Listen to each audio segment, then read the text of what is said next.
बिस्मिल्लाहिर्रहमानिर्रहीम सल्लल्लाहु अलैहि वसल्लम। अस्सलामु अलैकुम वरहमतुल्लाहि वबरकातुहू। उम्मीद करती हूँ आप सब खैरियत से होंगे।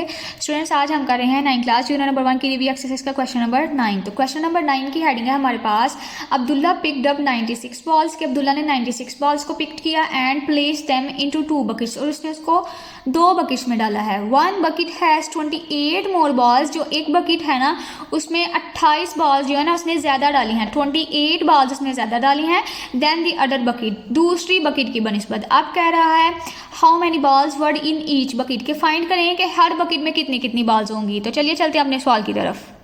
सो स्टूडेंट्स, सबसे पहले हम लिख लेते हैं टोटल बॉल्स कितनी थी। टोटल बॉल थी हमारे पास 96 के इक्वल, और सेकंड हम लिख लेते हैं, सो यहाँ पे हम फर्स्ट कर लेते हैं let the number of balls put 1 bucket, कि जो उसने 1 बकेट में बॉल्स डाली है ना वो हैं x, यानी कि ये हमने फर्स्ट किया है कि जो पहली बकेट में उसने बॉल डाली थी वो x के इक्वल थी। अब आ गया जी number of balls put in other bucket, तो जो दूसरी बकेट में उसने डाली थी ना वो वहाँ पे खुद ही कह रहा है कि दूसरी बकेट में उसने पहली बकेट की बनिस्बत 28 बॉल्स डाली थी।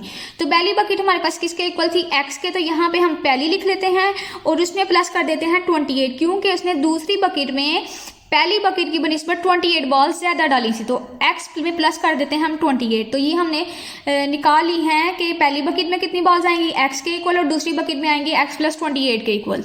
सो स्टूडेंट्स, पहली बकेट में x के इक्वल, दूसरी बकेट में x + 28 के इक्वल। तो जब हम इन दोनों को प्लस करते हैं यानी टोटल बॉल हमारे पास निकल आती है 96, तो हम लिख लेते हैं यहाँ पे अकॉर्डिंग टू गिवन कंडीशन और इनको प्लस कर लेते हैं। यहाँ पे हेडिंग आ गई, तो हम पहली बकेट वाली बॉल्स को प्लस करते हैं दूसरी बकेट वाली बॉल्स के साथ। तो पहली हमारे पास x थी, दूसरी x + 28 के इक्वल थी, ठीक है। जब इनको प्लस किया तो इनका आंसर हमारे पास आया है जी 96 के इक्वल, यानी टोटल बॉल्स के इक्वल। तो यहाँ पे हम लिख लेते हैं 96। अब क्या करेंगे, x वालियों को प्लस कर लेंगे और दूसरी वैल्यूज को प्लस कर लेंगे।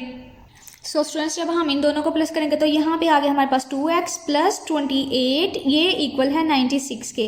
अब क्या करेंगे, 2x अपनी ही जगह पे रहेगा, 96 भी अपनी ही जगह रहेगा, उसको उस साइड पे ले जाते हैं क्योंकि सिंपल वाली वैल्यूज को हम इकट्ठा कर लेते हैं। तो यहाँ पे 28 प्लस है, वहाँ पे लेके जाएंगे तो ये -28 हो जाएगा। स्टूडेंट्स, फिर 2x अपनी ही जगह पे आ गया। अब 96 में से जब हम माइनस करें 28 को तो हमारे पास आंसर आ जाता है जी 68। अब स्टूडेंट्स क्या करेंगे, x भी अपनी ही जगह रहेगा, 68 भी अपनी ही जगह रहेगा। ये 2 चूंकि x के साथ मल्टीप्लाई हो रहा है, वहां पे जाके 68 के साथ हो जाएगा डिवाइड।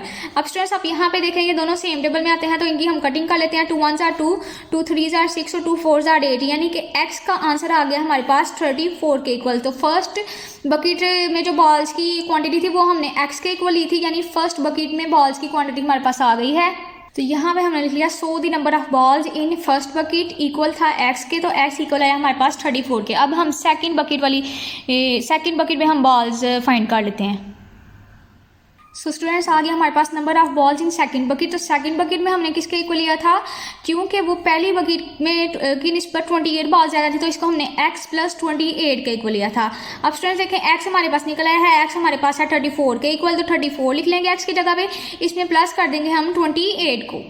तो जब इन दोनों को प्लस किया तो हमारे पास आंसर आ गया 62 के इक्वल। तो हमारे पास हेडिंग आ गई so the number of balls in second bucket में x + 28 के इक्वल था। जब इनको किया तो हमारे पास आ गई हैं बॉल्स 62। तो पहला आंसर था स्टूडेंट हमारे पास 34 और दूसरा है हमारे पास 62। तो ये था स्टूडेंट्स आप लोगों के इस क्वेश्चन का आंसर। आई होप आपको क्वेश्चन की समझ आई होगी। अगर क्वेश्चन की समझ आई है तो वीडियो को लाइक करें और चैनल को सब्सक्राइब करें। अल्लाह हाफिज़।